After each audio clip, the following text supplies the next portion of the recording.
Hello दोस्तों, आज की तारीख है 23 फरवरी और हम डिस्कस करते हैं आज की जो भी इम्पोर्टेंट आर्टिकल रहे हैं न्यूज़पेपर में, उन्हें हम डिस्कस करते हैं। तो कौन कौन से आर्टिकल हम डिस्कस करेंगे? हम दो तीन एडिटोरियल डिस्कस करेंगे। एक होगा जो अभी जो डिसएंगेजमेंट प्रोसेस चल रहा है लद्दाख में, उसके ऊपर। दूसरा होगा हमारा सर्कुलर इकोनॉमी पर, चक्राकार अर्थव्यवस्था पर। तीसरा होगा हमारा कि जो कोरोना के जो 5 राज्यों में बात काफ़ी कोरोना के केस बढ़ गए हैं, तो लॉकडाउन की बात चल रही है तो उस पर। और उसके अलावा हम लोग कुछ छोटे छोटे आर्टिकल हैं। एक जो अभी सील की डील पे राजस्थान गवर्नमेंट कुछ अमेंडमेंट लाने वाली है, जो उस पर वायरलेस इलेक्ट्रिसिटी क्या होती है, how can we transmit electricity without the transmission wires. उसके बाद हम वी विल डिस्कस कि Rajiv Gandhi E content bank क्या है, ज्ञान सुधा चैनल क्या है, और ये अभी लोक सूचना अधिकारी पर पेनल्टी वाला इशू क्या चल रहा है। तो शुरू करते हैं। तो अभी रिसेंटली पहला इंपॉर्टेंट आर्टिकल हमारा पॉलिटिकल गवर्नेंस है। इसमें ये लोकल गवर्नेंस है।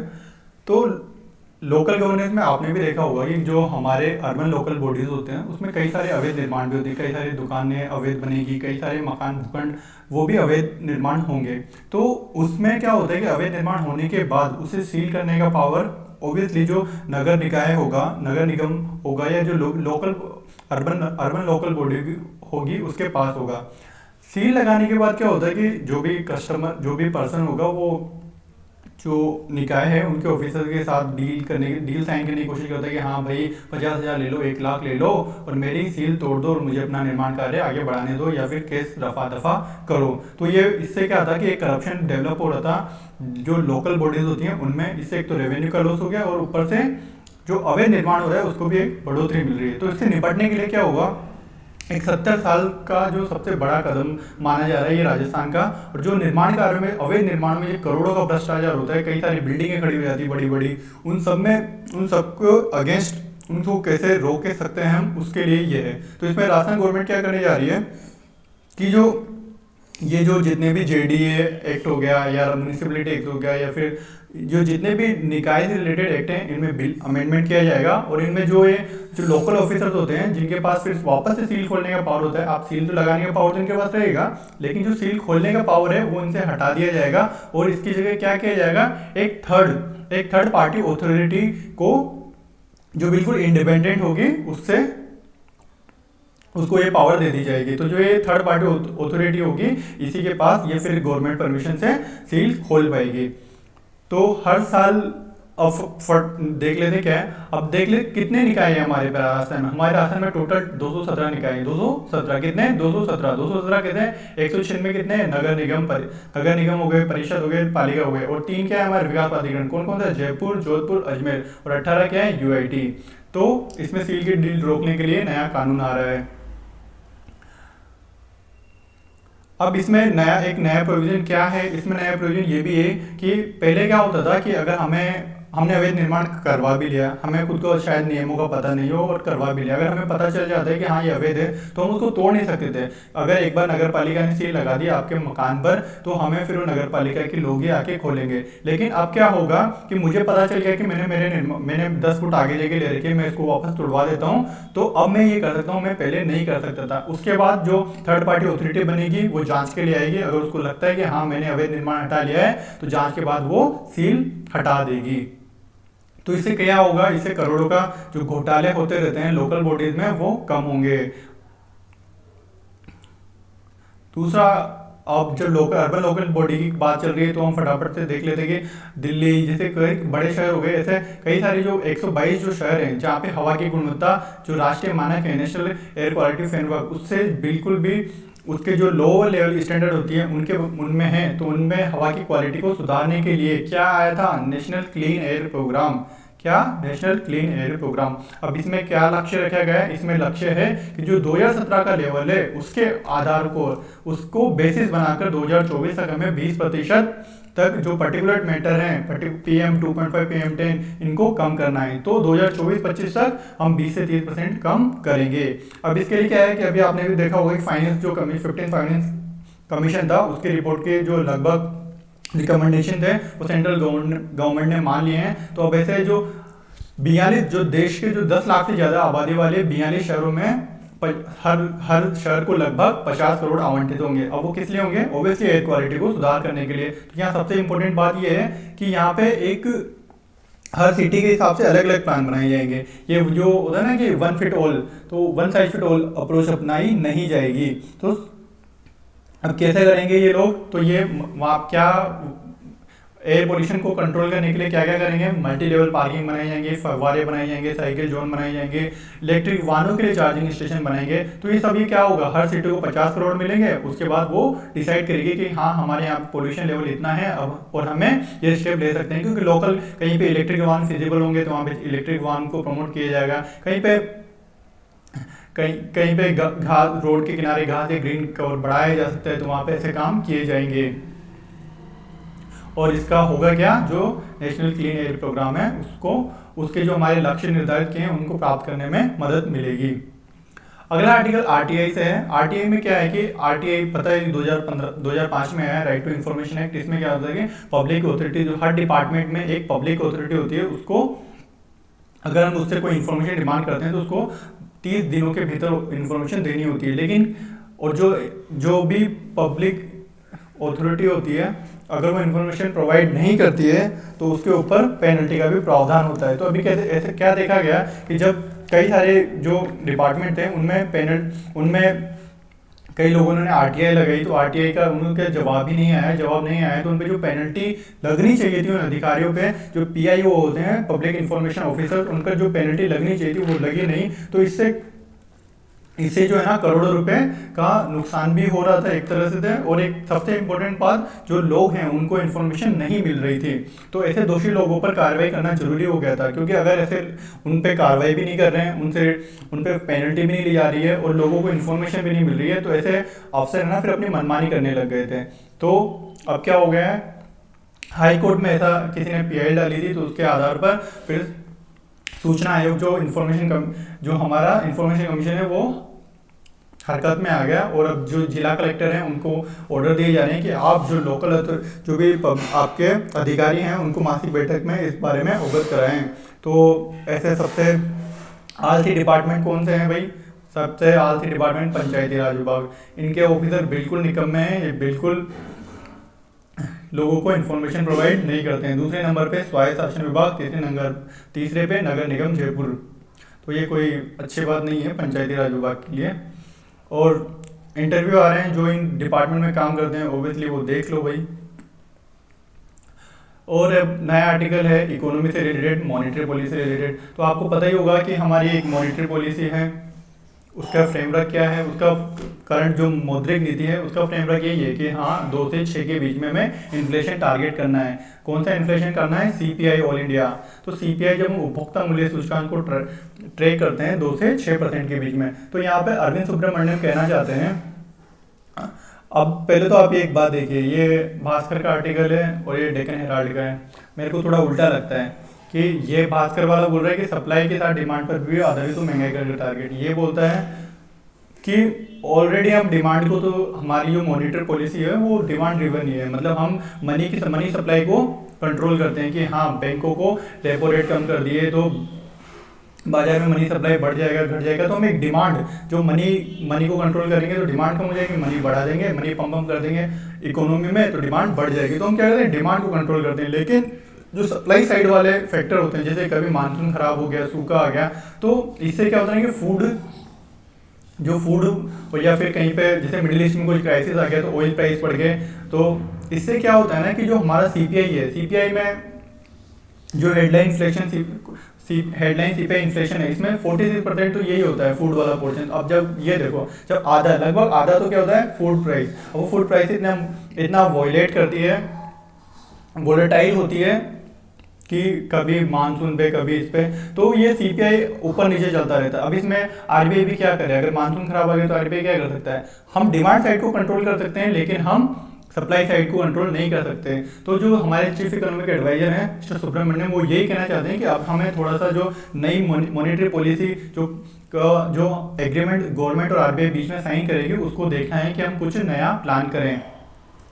ये एग्रीमेंट 5 साल के होगा, जो हमारा पहला था 2016 में आया था, 21 में खत्म होने वाला है, तो अब नेक्स्ट 5 ईयर के लिए नया एग्रीमेंट आएगा। अब कोर इन्फ्लेशन क्या होता है? कोर इन्फ्लेशन अगर जो वोलेटाइल कंपोनेंट होते हैं मुद्रास्फीति से, अब उनको निकाल देते हैं। क्या क्या वोलेटाइल होते हैं? फूड हो गया और या फ्यूल हो गया, इन दोनों के प्राइस है ना काफ़ी वेरी करते हैं, जिसमें हमारा कंट्रोल भी नहीं रहता है। और क्या क्या सजेशन दिए उन्होंने बोला कि हम बेस ईयर जो भी 2012 है उसको भी अपडेट कर सकते हैं। उन्होंने बोला कि जो इन्फ्लेशन के लिए जो हमारा बास्केट है, ये कमोडिटीज़ का जो बास्केट होता है कि हाँ साबुन सर्फ ये सब, इन सब का जो प्राइस देके हम सीपीआई निकालते हैं, तो उसमें भी जो पुराने आइटम है जो बिल्कुल कोई यूज़ नहीं करता उनको सबको हटा दो, और नए आइटम जैसे एजुकेशन में या फिर जो भी नई बास्केट में है उसमें जो नए कंपोनेंट जो हमारे ऐड हो गए हैं खर्चे में, उनको ऐड करो। तो ये एक जो हमारे सुब्रमण्यम साहब है उनका सुझाव है। अब देखते हैं आगे क्या होता है, क्या एग्रीमेंट बनता है आरबीआई और गवर्नमेंट के बीच में। अगला आर्टिकल इंटरनेशनल रिलेशंस है। पहला जो ऑस्ट्रेलिया और फेसबुक के बीच में विवाद चल रहा है वो बिल्कुल वैसा ही चल रहा है। इस पे मैंने एक जो 19 तारीख का एडिटोरियल था, 19 तारीख का जो हमारा न्यूज़ डिस्कशन था, उसमें मैंने ये डिस्कस भी किया था इशू क्या है। तो सिंपल सा है कि वहाँ पे ऑस्ट्रेलिया में क्या चाह रहे हैं, ऑस्ट्रेलिया में एक जो न्यूज़ मीडिया बार्गेनिंग कोड आया है। न्यूज़ मीडिया बार्गेनिंग कोड कहाँ पे आया है? ऑस्ट्रेलिया में। इसके तहत क्या होगा कि जो भी गूगल, फेसबुक या जो टेक कंपनियां हैं, तो ये जो इनकी वेबसाइट पे जो लोकल न्यूज़ दिखाते हैं, जैसे कि अपने यहाँ पे जैसे अगर फेसबुक फीड में मेरे इंडियन एक्सप्रेस आ रहा है, फिर मैं क्लिक करता हूँ तो ये इंडियन एक्सप्रेस चाहेगा कि मुझे फेसबुक की तरफ से भी थोड़ा रेवेन्यू मिले। तो ये क्या है कि सारा डिजिटल जो ऑनलाइन मार्केटिंग का, डिजिटल मार्केटिंग का रेवेन्यू होता था, ये इन्होंने गूगल और फेसबुक ने कैप्चर कर लिया है। तो जो लोकल मीडिया हाउस थे वो चाहते हैं कि उन्हें भी थोड़ा सा शेयर मिले। तो इसी पे ये एक न्यूज़ मीडिया बार्गेनिंग कोड आना था। ये मतलब लाने की तैयारी में वो ले आएंगे लगभग 25 फरवरी को, ये चाह रहे हैं कि आ जाएगा। लेकिन फेसबुक ने क्या किया था, ये पूरा इशू आप उस दिन देखिए, फेसबुक मतलब नहीं चाह रहा है कि वो जो उनका जो रेवेन्यू है वो टेक कंपनियों के साथ सौदा करे, वो नहीं चाहता वहाँ की जो local company news media firms हैं उनके साथ वो पार्टनरशिप करे और उन्हें रेवेन्यू दे। दूसरा साउथ चाइना सी से है।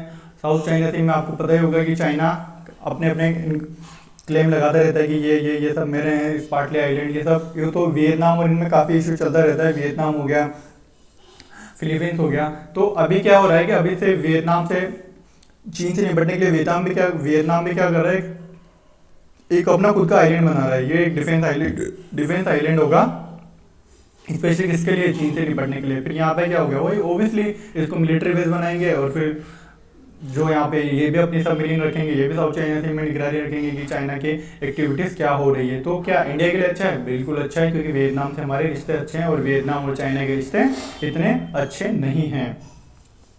म्यांमार में आपको पता ही होगा कि जो मिलिट्री coup हुआ था उसके बाद लोग सड़क पर निकल आए हैं और उनका नारा क्या है? लोकतंत्र। तो ये छोटे से आर्टिकल।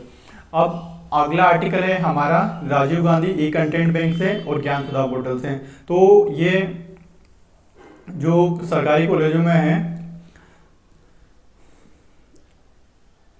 तो इसमें क्या है कि जो राजस्थान के हायर और टेक्निकल एजुकेशन डिपार्टमेंट है गवर्नमेंट ऑफ राजस्थान का, उसके जो कॉलेज हैं उन्होंने जो अभी कोरोना लॉकडाउन में जो ई कंटेंट तैयार किया था, जो कई सारे वीडियो बनाए थे, अपलोड किए थे, उन सबको कंपाइल करके उनको एक जगह लाके एक बैंक बना दिया है कि हाँ अब किसी भी स्टूडेंट को देखने हैं तो वो यहाँ पे जाकर देख सकता है। तो ये देखो यहाँ इनकी वेबसाइट है, उन पे ये यहाँ पे दो आ रहे हैं क्लिक करने के लिए, Rajiv Gandhi E content bank और ज्ञान सुधा सक्सेस साथी पोर्टल। तो ई कंटेंट पे वही कॉलेज स्तर पे एक कमेटी होती है, वो चेक कर दी कि हाँ ये इन्होंने लेक्चर की गुणवत्ता कैसी है, इन्होंने किसी प्रोफेसर ने डाला है तो उसकी क्वालिटी कैसी है। तो बस ये है। तो सिंपल सा याद रखना है कि Rajiv Gandhi E content bank किससे रिलेटेड है? ये सरकारी कॉलेजों में जो भी कोरोना के टाइम पे कंटेंट तैयार हुआ था उसको आगे भी कंटिन्यू रख सकें, ताकि लोग उसको यूज़ कर सकें। एक बार बना लिया ये वीडियो तो वो आगे भी काम लिया जा सकता है। दूसरा ज्ञान सुधा चैनल किस लिए है और कौन लेके आया? तो ये वही higher and technical education department. तो इसमें क्या है कि कॉलेज आयुक्त ने किसने स्टार्ट किया है? कॉलेज आयुक्त ने। किस लिए? जो स्टूडेंट्स हैं वो प्रतियोगिता परीक्षाओं की तैयारी कर सके। तो आपके मेरे जैसे लोग जिनके लिए ये ज्ञान सुधा चैनल है, तो देखिए कभी। अब आते हैं हम एडिटोरियल पे। तो पहला एडिटोरियल हमारा है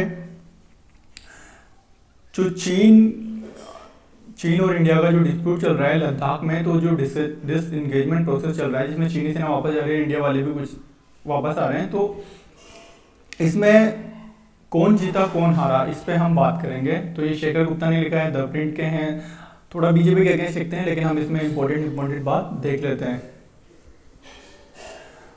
तो इसमें मेन हाईलाइट ये है कि चाइना ने क्या सोच के मतलब लद्दाख में ये स्टार्ट किया, मतलब वो उनको क्या ऐसे अचानक से सपना आ गया कि नहीं नहीं इंडिया के साथ हम लद्दाख में थोड़ा सा खेलते हैं, क्यों?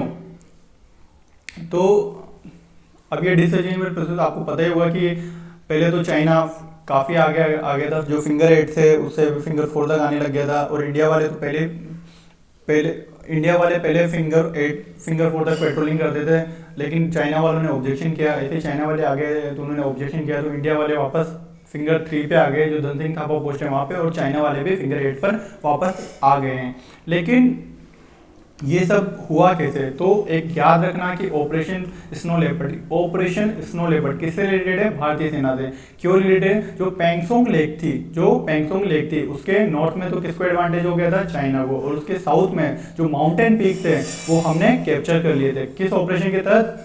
ऑपरेशन स्नो लेपर्ड के तहत। उससे हमारा क्या है ना कि वो नीचे पड़ गए, हम थोड़े ऊपर उठ गए, तो हमारा निगरानी करना बड़ा आसान हो रहा था, तो हमें एक एडवांटेज मिल गया था, और उसी एडवांटेज से हम ये जो डील हुई है उसको साइन करवा पाए। तो और भी कुछ कारण रहे होंगे कि जो चाइना पीछे हटने के लिए राजी हुआ, क्योंकि क्वाड में हमको क्वाड का अच्छा सपोर्ट मिला, बाइडेन का समर्थन मिला, और चीन का जो अगेंस्ट जो ग्लोबल परसेप्शन बन रहा है उसका भी हमें फ़ायदा मिला। तो क्या हम ये सोच सकते हैं कि अब ये दोनों जो डिसएंगेजमेंट अभी पेंगसोंग पे चल रहा है, बाकी जो अब जो 2-3 पोस्ट बचे हैं उन पे भी स्टार्ट होगा, तो क्या एक शांति आएगी? ऐसा बिल्कुल नहीं कह सकते। पता नहीं शांति कब होगी, ये भविष्यवाणी करना मुश्किल है, ये लेखक कहते हैं। अब एक पल के लिए भूल जाओ कि चाइना लद्दाख में हमारे देश पे क्यों आया। तो क्या बैकग्राउंड रहे होंगे जब चाइना आया होगा? ओबियसली जब हमने आर्टिकल 370 हटाया और लद्दाख को एक यूनियन टेरिटरी केंद्र शासित बनाया, तो चीन भारत को यही संदेश देना चाह रहा होगा कि भारत को हिंद महासागर से हटाकर वापस जमीनी सीमाओं के संदर्भ में रखना चाह रहा होगा। तो वो चाह रहा होगा कि जो इंडियन ओशन में, और ये इंडो पैसिफिक की बार बार बात करने लग गया है, क्वाड में घुसने लग गया है, तो उसको बोलेगा कि भाई तुम अपने पहले बॉर्डर को संभालो, बॉर्डर पे एंगेजमेंट रहो, इधर इंडो पैसिफिक में तुम्हें अपने पावर दिखाने की जरूरत नहीं है। और जो हमारा जो कोल्ड वार जो ऑस्ट्रेलिया और कोल्ड वार जो यूएसए और चाइना के बीच चल रहा है उसमें इन्वॉल्व मत हो, क्योंकि इंडिया के जितने भी डिफेंस एग्रीमेंट जो रिसेंटली यूएसए के साथ हुए हैं, तो ये इंडिया का दिखाता है कि इंडिया का अमेरिका की तरफ ज़्यादा झुकाव बढ़ गया है। तो वो क्लियर करना चाहता था कि हाँ देखो भाई, हम पाकिस्तान को फेवर करते हैं, इसलिए हम अनुच्छेद जो हमारा आर्टिकल 370 है उसके अगेंस्ट भी हैं, हटाने के अगेंस्ट हैं, लद्दाख को यूटी बनाने के अगेंस्ट हैं, और जो आप ये इंडो पैसिफिक करके इंडियन ओशन में अपनी पावर दिखा रहे हो, हम दिखाने की कोई जरूरत नहीं है, और अब जो हमारा कोल्ड वार चल रहा है उसमें आप इंगेज मत हो। तो ये चाइना दिखाना चाह रहा था। तो चाइना को क्या मिला? क्या चाइना हम इंडिया को दिखा पाया? बिल्कुल मैं बोलूँगा कि वो चाह रहा था क्वाड के पास मत जाओ, लेकिन क्या हम क्वाड के पास नहीं गए? नहीं, हम तो बढ़िया, अब तो और अच्छे से क्वाड के पास जाते हैं, अब तो ज़्यादा प्रतिबद्ध दिखते हैं। तो इन सब के पीछे लेकर कहना चाहते हैं कि हमको चीनी सोच को समझना जरूरी है कि चीन ऐसा कर क्यों रहा था। तो चीनी मानते हैं कि 90 के दशक में आर्थिक उछाल के बाद, जो 1991 के बाद जो हमारे इंडिया में रिफॉर्म आए, उसके बाद से इंडिया की इकोनॉमी ग्रो हुई, और इंडिया को लगा कि वो एक रीजनल पावर नहीं है, अब वो इंडियन ओशन में भी अपना दबदबा बनाना चाहता है। और क्योंकि और अब इंडिया को टेंशन फ्री नहीं है, 1962 का वार बहुत पुराना हो चुका है, तो अब इंडिया ऐसा मानता है। ये चीनी लोग, ये बात किसकी है? चीनी लोगों की बात है कि उनका जो एक स्टैटिक डॉक्यूमेंट था वो रिलीज हो गया था, तो उसमें ये बात है कि उनका सोचना ये चीनी लोगों का कि इंडिया अब चाहता है, इंडिया की इकोनॉमी ग्रो कर रही है, तो इंडिया चाहता है कि वो अब रीजनल पावर से उठकर एक ग्लोबल पावर बनने की कोशिश करे, और जो इंडियन ओशन है उसमें नेट सिक्योरिटी प्रोवाइडर का काम कर सके, क्योंकि इंडिया अब अपनी जमीनी सरहदों को लेकर निश्चिंत है कि उन पर लड़ाई नहीं होगी, क्योंकि कारगिल के बाद पाकिस्तान चुप हो गया, 1962 के बाद चाइना भी चुप हो गया था। चाइना मतलब चाहे तो कुछ कर सकते हैं, लेकिन हमारा कोई इतना खास इश्यू नहीं था, छोटे मोटे बार बार अरुणाचल प्रदेश इन पर होता रहता है। तो फिर ये जो लद्दाख में घुसपैठ हुई है पीएलए की, पीपल्स जो वहाँ की जो आर्मी है, उसका क्या कारण होगा? क्या वो भारत को याद दिला रहा है कि दो जमीनी मोर्चों पर, दो कौन से, एक पाकिस्तान फ्रंट वाला हो गया और एक चाइना फ्रंट हो गया, पर उसके लिए खतरा अभी ख़त्म नहीं हुआ है। अगर चीन ये चाहता था कि इंडिया को हमेशा डरा रहे कि आपके अगेंस्ट टू फ्रंट वार कभी भी स्टार्ट हो सकता है, एक तरफ से पाकिस्तान एक तरफ से हम वार कर सकते हैं, तो आप याद रखिए इस बात को। तो ये शायद चाइना दिखाने की भी कोशिश कर रहा होगा। तो क्या इंडिया इंडिया को अवेयर हुआ? हाँ, हमें तो पहले से पता था और हम तो बार बार तैयार रहते हैं। हमें तो पता है कि हाँ, दो फ्रंट तो नहीं होंगे लेकिन डेढ़ फ्रंट जरूर हो सकता है कि पाकिस्तान आधा फ्रंट खोले और एक फ्रंट पूरा चाइना। हम उसके लिए तो पहले से तैयार हैं। तो अब राइटर यही शक्ल उगते हुए पॉलिटिक्स की बातें करेंगे कि मोदी सरकार में क्या हुआ है कि हम पाकिस्तान को छोड़ ही नहीं रहे हैं, क्योंकि पाकिस्तान हमारा चुनावी ध्रुवीकरण में बढ़िया काम आता है। तो गवर्नमेंट को इससे ऊंचे उठने की बात है। और वो ये कह रहे हैं कि जब आपके दो शत्रु हैं तो आप क्या चाहोगे? जो कमज़ोर होगा उसके साथ पहले सेटलमेंट करोगे, ना कि जो मजबूत वाला होगा उसके पास सेटलमेंट करोगे। तो वो ये कहना चाहते हैं कि हमें पाकिस्तान से सेटलमेंट कर लेना चाहिए, उसके बाद चीन से करते रहेंगे। लेकिन अब जब हम, और हमारी प्रोसेस क्या है कि हम पहले पाकिस्तान का तो हमें पहले ही पता है कि वो नहीं सुधरेगा, तो हम क्या है कि चीन में और हमारे बीच में जो हमारी इकोनॉमी में काफ़ी इंटरलिंकिंग है, हमारे जो ग्लोबल इश्यूज हैं उन पर भी कॉमन अंडरस्टैंडिंग है कि हाँ, मल्टीलेटरलिज्म होना चाहिए, WTO स्ट्रॉन्ग होना चाहिए, वर्ल्ड क्लाइमेट चेंज से लड़ना है। तो ये इनमें इंडिया चाइना का काफ़ी कोऑपरेशन है। हम इंपोर्ट पे डिपेंडेंट है चाइना के लिए, तो ऑब्वियसली इंडिया पहले चाइना के साथ सेटल करता है। पाकिस्तान का तो पता है कि वहाँ पे सिविल गवर्नमेंट की चलती नहीं है, वहाँ मिलिट्री की चलती है, तो कोई इंगेजमेंट का कोई मतलब नहीं है। और तो बस राइटर ये कहना चाहते हैं कि अभी पाकिस्तान से भी थोड़ी थोड़ी बात कर लेंगे तो फ़ायदा हो जाएगा। और जो टू फ्रंट वार है उसके लिए हमें प्रिपरेशन हमेशा स्टार्ट रखनी होगी, और जो लाइक माइंडेड कंट्रीज हैं क्वाड वार्ड, उनसे अच्छे रिश्ते बनाए रखने होंगे। अगला आर्टिकल देखते हैं हम। अगला आर्टिकल है हमारा जो कोरोना के जो 5 राज्यों में बात चल रही है कि वापस से लॉकडाउन लग सकता है, तो उससे कि बेरोजगारी चरम पर होगी अगर कोरोना लौटा। तो इस आर्टिकल में ये कहना चाहते हैं कि अभी हैशटैग चला था ट्विटर पे कि हमें रोजगार दो, रोजगार दो, रोजगार दो, रोजगार दो। तो राइटर ये कहना चाहते हैं कि युवाओं को अगर एक तरफ अगर हम रोजगार मांगते हैं तो दूसरी तरफ हमारी रिस्पॉन्सिबिलिटी बनती है कि हम गवर्नमेंट का कोरोना कंट्रोल में सहयोग करें, क्योंकि कोरोना अगर कंट्रोल में होगा तो इकोनॉमी ओपन होगी तो इंडस्ट्रियल एक्टिविटी बढ़ेगी, तो एम्प्लॉयमेंट ऑटोमेटिकली बढ़ेगा। लेकिन हम बिल्कुल बिना मास्क के सड़कों पर घूमेंगे या ऐसा कुछ करेंगे, अगर हम कोरोना में लापरवाही दिखाएंगे तो गवर्नमेंट को ऑब्वियसली लॉकडाउन लगाने पड़ेंगे। लॉकडाउन लगाएंगे तो इकोनॉमी चौपट होगी तो एम्प्लॉयमेंट घटेंगे, इससे हमारी बेरोजगारी बढ़ेगी। तो हमें अपना योगदान देने की ज़रूरत है। यही इस आर्टिकल का निष्कर्ष मैंने आपको बता दिया। और बेसिक फैक्ट है कि पिछले 5 सालों में लगातार ये centre for monitoring of Indian economy इसने रियलाइज़ किया है कि देश में लगातार 5 सालों से रोजगार की संख्या घट रही है। ये तो आपको सबको पूरा पता ही होगा, हर साल 1 करोड़ नए युवा बेरोजगार होते हैं। और 5 राज्य कौन कौन थे जहाँ पे लॉकडाउन की बात चल रही है? कि केरला, महाराष्ट्र, पंजाब, छत्तीसगढ़, MP। तो वो ये कि ये जो लॉकडाउन की तैयारी कर रही है तो उसके लिए दोषी कौन है? तो उसके दोषी कुछ गवर्नमेंट ऑफिशियल, कुछ गवर्नमेंट भी हैं, क्योंकि वहाँ पे फर्जी टेस्टिंग या फर्जी डेटा दिखाया गया कि हाँ हमने इतने टेस्टिंग कर लिए, या और कुछ लोग भी हैं जिन्होंने अपने कोताही बरती, सड़कों पे ऐसे घूम रहे हैं। तो चलते हैं हम अगले आर्टिकल पे। तो इसका यही है कि हमें कोरोना को कंट्रोल करना पड़ेगा, हमें अपना खुद का पार्ट कोरोना कंट्रोल में दिखाना होगा। तीसरा आर्टिकल है, ये चक्राकार अर्थव्यवस्था के बारे में है, सर्कुलर इकोनॉमी के बारे में है। इसमें डोनट इकोनॉमिक्स को भी हम समझेंगे। अब डोनट इकोनॉमिक्स क्या होती है? तो एक किताब आई थी, ब्रिटिश जो इकोनॉमिस्ट थे केट रावर्थ, इन्होंने डोनट इकोनॉमिक्स लिखे थे। अब डोनट को आपने देखा होगा कि ऐसा गोल सा होता है, बालूशाही समझ लीजिए। तो डोनट में इन्होंने क्या बताया कि डोनट के बाहर जो डोनट वाला एरिया है ये आपके लिए सेफ स्पेस है, मतलब ह्यूमैनिटी के लिए सेफ स्पेस, ये मानव जाति के लिए सेफ है। अगर हम इससे बाहर जाते हैं कि मतलब हम ज़्यादा जो इकोलॉजिकल सीलिंग है, जो हमारी कैपेसिटी है अर्थ की, उससे भी बाहर जा रहे हैं, तो क्या होंगे हम? मतलब ज़्यादा संसाधनों का दोहन करेंगे या फिर ज़्यादा क्लाइमेट चेंज को प्रोत्साहित करेंगे, ग्रीन हाउस गैस इमिशन करेंगे, तो क्या होगा? ओजोन लेयर डिप्लीट होगी, क्लाइमेट चेंज होगा, ऑक्सीजन एसिडिफिकेशन होगा, केमिकल पोल्यूशन होगा, फ्रेश वाटर घटेगा, लैंड कन्वर्जन होगा, बायोडाइवर्सिटी लॉस होगा, एयर पोल्यूशन होगा। तो ये सब क्यों हो रहा है? जब हम ओवर शूट करते हैं, जो अर्थ की जो लिमिट है, अर्थ का जो अर्थ जो रीजनरेट कर सकती है एक साल में, अर्थ ओवरशूट आपने पढ़ा ही होगा, अर्थ ओवरशूट डे। तो हम जो अर्थ की कैपेसिटी है रीजनरेट करने की, उससे ज़्यादा अगर हम संसाधनों का दोहन करते हैं तो ये विनाशकारी होता है। और अगर हम बिल्कुल ही बंद कर दें कि चलो नहीं, हम मतलब गाड़ी वाड़ी चलाना बंद कर देंगे, सब बंद कर देंगे, मतलब एग्रीकल्चर बंद कर देंगे कि अच्छा ये तो नाइट ये फर्टिलाइजर से पोल्यूशन हो रहा है, तो इन सब से क्या होगा? बिल्कुल मिनिमम भी नहीं कर सकते, बिल्कुल ख़त्म भी नहीं कर सकते। फिर क्या होगा? फिर तो एग्रीकल्चर का प्रोडक्शन घट जाएगा, पुअर्टी बढ़ जाएगी, वाटर है ना, हाउसिंग नहीं। अगर हम सब ऐसे बिल्कुल इनोवेशन छोड़ देंगे तो क्या होगा?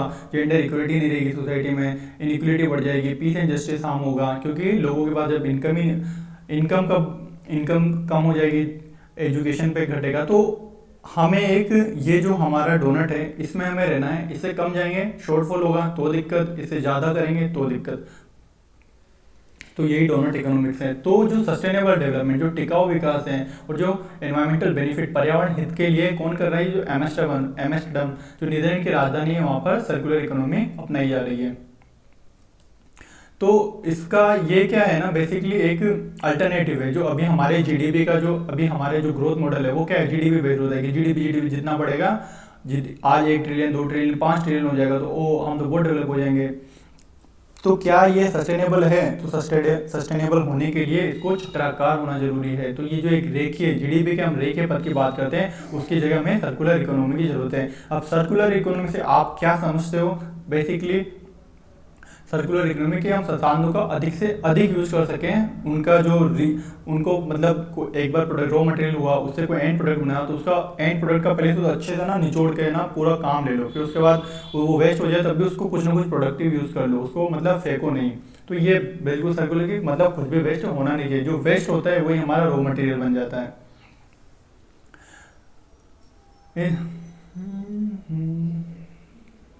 तो वही जो अंतहीन उपभोक्तावाद है, जो हमारा कंज्यूमरिज्म काफ़ी बढ़ गया है, उससे निपटने के लिए हमें डोनट इकोनॉमी अर्थात सर्कुलर इकोनॉमी की आवश्यकता है। अब क्या विश्व में इससे रिलेटेड कुछ हो रहा है? बिल्कुल हो रहा है। एम्स्टर्डम ने तो पूरी रणनीति बना ली है कि चक्राकार रणनीति 2020-25 अपनाई है, तो वो 2050 तक पूरी चक्राकार बनने, 2050 तक उनकी इकोनॉमी को पूरी सर्कुलर बनाने की कोशिश कर रहे हैं। अब इसको समझते कैसे हैं कि डेवलपमेंट कैसा हो? डेवलपमेंट ऐसा हो कि अगर मैं कहीं पे मकान बना रहा हूँ, कहीं पे मैं निर्माण कार्य कर रहा हूँ, तो मेरा होम कंस्ट्रक्शन है, मैं कहीं जंगल काट के नहीं बना रहा। मतलब कोई भी डेवलपमेंट हो गया तो मैं जंगल काट के नहीं कर रहा, वहाँ के जो वाइल्ड लाइफ है उनको कोई दिक्कत नहीं होनी चाहिए। मैं वहाँ पे जो कोस्टल रेगुलेशन जोन होते हैं हमारे, तो हमें बिल्कुल कोस्ट में नहीं बना रहा, थोड़ा दूर बना रहा हूँ ताकि जल स्तर बढ़ने से मुझे जोखिम ना हो। और अगर मेरी बिल्डिंग को ढसा के मैं ना वो जो वेस्ट मटेरियल होगा, जो डिमोलिशन वेस्ट होगा, उसी को मैं यूज़ करके नई इमारत बना सकूँ। तो ऐसा कुछ मतलब हर चीज़ काम आ जाए, और जो दूसरे जो अर्थ पे लोग हैं, मतलब अर्थ पे जो वाइल्ड लाइफ हो गई या फॉरेस्ट हो गए, उनको मिनिमम हार्म हो। तो नीदरलैंड तो खुद कर ही रहा है, फ्रांस भी कर रहा है। फ्रांस ने तो फरवरी 2000 में सर्कुलर इकोनॉमी का कानून पारित कर दिया था। अब इसके कानून का क्या है कि इसके अंतर्गत कंपनियां बिना बिके और वापस लौट आए सामान को दोबारा इस्तेमाल, पुनर्वितरण और रिसाइकल करेगी, उन्हें नष्ट नहीं करेगी। तो जो कोई रिटर्न में सामान आ जाता है कंपनियों के पास, या फिर जो बिना बिका सामान है जो पड़ा पड़ा रहेगा, तो उसको वहाँ पे आप ऐसा नहीं कि कचरे में जाके जलाओ, नहीं, आपको उसको रिसाइकिल करना पड़ेगा, और उसको आप नष्ट नहीं कर सकते, आप उसको डिस्ट्रॉय नहीं कर सकते। जो C40 क्या है, ये C40 क्या है, जो 40 बड़ी सिटीज़ हैं उनका नेटवर्क है, तो उनमें भी जो 37 सिटीज़ हैं, उन्होंने भी सर्कुलर इकोनॉमी पे जोर दे रहे हैं। तो इंडिया में क्या होना है? इंडिया में नीति आयोग संसाधनों का दक्षता पूर्व इस्तेमाल करने के लिए सर्कुलर इकोनॉमी पर जोर दे रहा है। तो हमें हमारे जो प्रोडक्टिविटी बढ़ानी होगी, जो हम रिसोर्सेज का यूज़ करते हैं, हमें उनमें प्रोडक्टिविटी बनानी होगी। इसके लिए क्या है, एक नेशनल प्रोडक्टिविटी काउंसिल भी है, याद करना आप। तो बस फिर यही है कि कोविड एक अच्छी अपॉर्चुनिटी है जिसमें हम आराम से सोचे कि हाँ आगे ऐसा कुछ हो तो क्या हो, अगर आगे से कोई पेंडेमिक आ जाए या कोई अलग डिजास्टर आ जाए तो उससे निपटने के लिए क्या हो, तो उसके लिए सर्कुलर इकोनॉमी काम आएगी, ना कि जो जीडीपी का जो मॉडल है जो रेखिक पद पर काम करता है वो काम आएगा।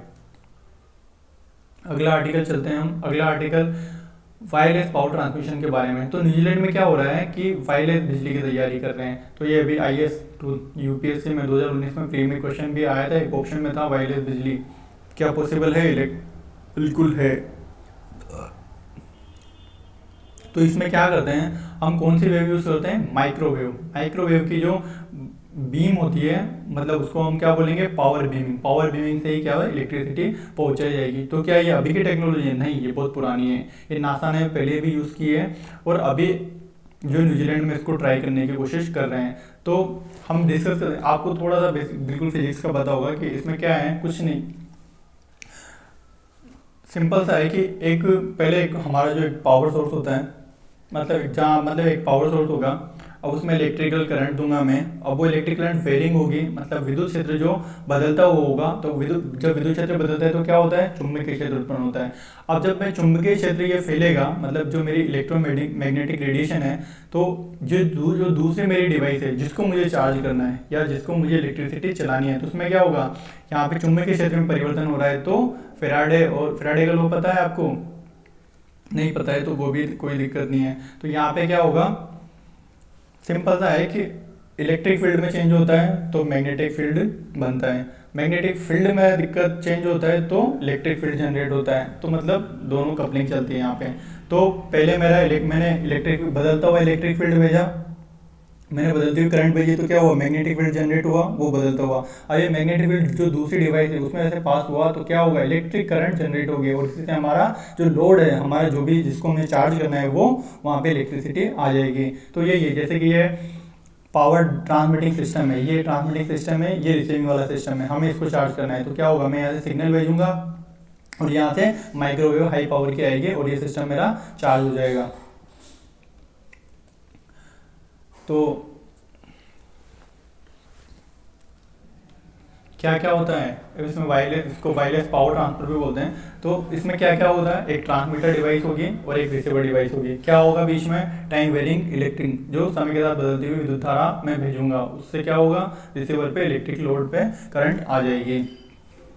अब ये वायरलेस पावर टेक्नोलॉजी भी दो टाइप की होती है, कि होती है near field and far field. Near field मतलब नियर क्षेत्र की, जो पास के क्षेत्र के लिए, जो छोटे डिस्टेंस के लिए काम आती है, और फार फील्ड ये लॉन्ग डिस्टेंस के लिए, जो दूर दराजों के लिए, जो जिसकी हम बात करें ना, पावर बीमिंग माइक्रोवेव कि मतलब कहीं जैसे जंगल में किसी का छोटा सा गाँव है, वहाँ पे इलेक्ट्रिसिटी, वहाँ पे खंभे वंबे लगा के हम इलेक्ट्रिसिटी नहीं पहुँचा सकते, तो हम क्या पावर बीमिंग यूज़ कर सकते हैं। नियर फील्ड में ऑब्वियसली कैपेसिटिव, ये ज़्यादा अपन को डीप में जाना नहीं है। नियर फील्ड में कैसे क्या क्या काम आता है, मतलब दो डिवाइस पास पास रखो, एक से दूसरी चार्ज हो जाएगी, एक पावर पहुंचाने वाली होगी और एक को हमें कुछ चार्ज करना होगा।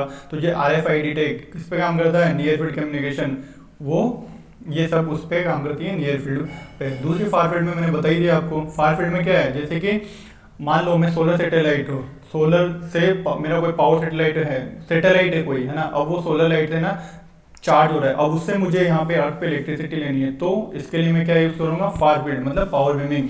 या ड्रोन एयरक्राफ्ट, मैंने कोई ड्रोन चला दिया, अब उसको मुझे विदाउट इलेक्ट्रिसिटी है, उसको मैं कैसे यहाँ पे बैठे बैठे पावर दे सकता हूँ। तो उसके लिए मुझे क्या होगा, ये वही माइक्रोवेव चाहिए होगी। माइक्रोवेव क्यों, क्योंकि इसकी शॉर्ट वेव लेंथ होती है। तो एनर्जी क्या होती है, Sc/λ h। तो जितनी शॉर्ट वेव लेंथ होगी उतनी क्या होगी, एनर्जी ज़्यादा होगी, उतनी पावर ज़्यादा होगी। तो हम यहाँ क्या यूज़ करते हैं, लॉन्ग डिस्टेंस के लिए माइक्रोवेव की यूज़ करते हैं। अब आगे आ जाओ, छोटा सा न्यूज़ है कि जब हम डिस्कस करते हैं चाइल्ड हेल्थ के बारे में, तो कई सारी जो हमारी स्कीम है, ICDS हो गई, आंगनबाड़ी, जितने भी स्कीम है, ये सब, इन सबका इम्प्लीमेंटेशन ग्राउंड लेवल पे जरूरी है। तो ग्राउंड लेवल पे अगर हम इंफ्रास्ट्रक्चर की बात करें तो हॉस्पिटल का इंफ्रास्ट्रक्चर बिल्कुल खराब है। तो अभी जेके लोन का आपने हर साल पढ़े होंगे, 2018, 19, 20, हर साल आप पढ़े होंगे कि हर साल दिसंबर के आसपास तो न्यूज़ मतलब आती रहती है कि यहाँ पे 100 बच्चे मर गए, 110 बच्चे मर गए। ये हर साल दिसंबर के महीने में आप स्पेशली सुनोगे। तो हर साल कम से कम 2000 बच्चे मरते हैं। तो क्यों मरते हैं, ये मोस्टली सेप्टिसिमिया, मतलब ब्लड में इन्फेक्शन हो जाए, बच्चों के प्रीमेच्योर जन्म हो जाए, कम वजन हो, और वहाँ पे जो लोकल MRI स्कैन की फैसिलिटी नहीं हो, या वेंटिलेटर सपोर्ट नहीं हो, या रात में सीनियर डॉक्टर नहीं हो। तो ये सारे मेन कारण होते हैं जिसकी वजह से हॉस्पिटलों में बच्चे मरते हैं। अभी एक अजमेर में भी हॉस्पिटल में बच्चों की डेथ हुई थी, पता वो शायद शॉर्ट सर्किट हुआ था, उसकी वजह से था। तो अभी क्या हुआ है कि एक गाइडलाइंस आई है, और इसमें क्या होगा कि जो अस्पताल में संक्रमण रोकने के लिए माइक्रोबायोलॉजिकल सर्विलेंस किया जाएगा, क्योंकि जब कोरोना आ गया है तो ऑब्वियसली इन्फेक्शन का खतरा बढ़ गया है। तो अब जो माइक्रोबायोलॉजिकल सर्विलेंस है उस पर भी ध्यान दिया जाएगा। तो कोई ज़्यादा इंपॉर्टेंट न्यूज़ नहीं है, बस अगर आप इंटरव्यू में कोटा से हो तो आपके लिए पूछ सकते हैं जेके लोन वाला। अब ये देखो, कभी 8 घंटे में 9 बच्चे मरते थे, आज देखो 32 दिन बाद क्या बना दिया ये NICU जो बनाया है ना नया, कितना खतरनाक है। शुद्ध ऑक्सीजन के लिए हेपा फिल्टर है, एंटी बैक्टीरियल पेंट है, तो काफ़ी कुछ मतलब मॉडर्न बना दिए गए हैं। और जनता क्लिनिक जो दिल्ली का कंसेप्ट था वो अपने राजस्थान में भी आ गया है। तो अब इससे क्या हो रहा है कि जो हमारे जो बड़े बड़े हॉस्पिटल है उनमें लोग कम जा रहे हैं, जो छोटी मोटी बीमारियां उनके लिए हम यहीं पे जा रहे हैं जनता क्लिनिक में। क्यों? हॉस्पिटल क्या होने चाहिए, एक 3 लेवल के होने चाहिए। एक मतलब छोटी बीमारियों के लिए, थोड़ी बड़ी बीमारी हो तो दूसरे लेवल के, थोड़ी उससे बड़ी बीमारी हो तो उससे बड़े हॉस्पिटल में हम जा सकते हैं। अब थोड़े छोटे छोटे आर्टिकल बच गए हैं, हम डिस्कस कर लेते हैं। एक एथिक्स से रिलेटेड है जिसमें कन्फ्लिक्ट ऑफ इंटरेस्ट आप बोल सकते हो कि पतंजलि की जो मेडिसिन है उस पर प्रमोट करने खुद हमारे मिनिस्टर हर्षवर्धन पहुंच गए कोरोनिल को प्रमोट करने। तो अब खुद ही सोचिए ये गलत है या सही है। दूसरा, अभी बात कर ही रहते हैं हम चीन का जो डिसएंगेजमेंट प्रोसेस चल रहा है उसमें, तो हाँ अब थोड़ा हो गया है। तो इंडिया ने भी क्या है कि 45 जो चाइनीज़ इन्वेस्टमेंट प्रपोजल है उनको मंजूरी दे दी है, और चीन ने भी बोला है कि अगला जो ब्रिक्स सम्मेलन होगा वो इंडिया में होना चाहिए। और जो अनौपचारिक बैठक होती है जो कहाँ पे अभी लास्ट कहाँ हुई थी, चेन्नई कनेक्ट, चेन्नई में, वैसे ही कोई नई बैठक करो और वहाँ पे शांति से सुलझाड़ा करेंगे, वहाँ पे बिठाएंगे। चेन्नई कनेक्ट में क्या बोला था कि जो हमारे डिफरेंसेस हैं उनको हम डिस्प्यूट में नहीं बदलने देंगे, लेकिन क्या हुआ 2018 में सबमिट हुई, 2021 में तो हम डिस्प्यूट, 2020 में तो हम बढ़िया सा डिस्प्यूट उठा लिए।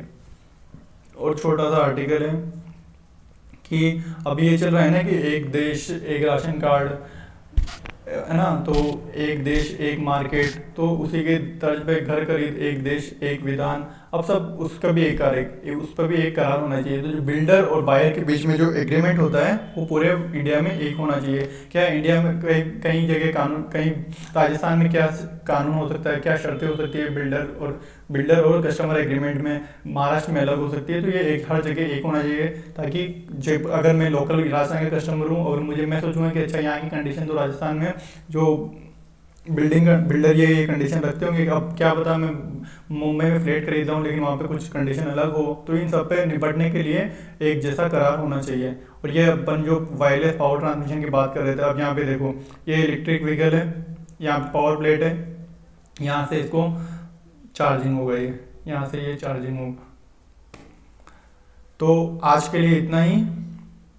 और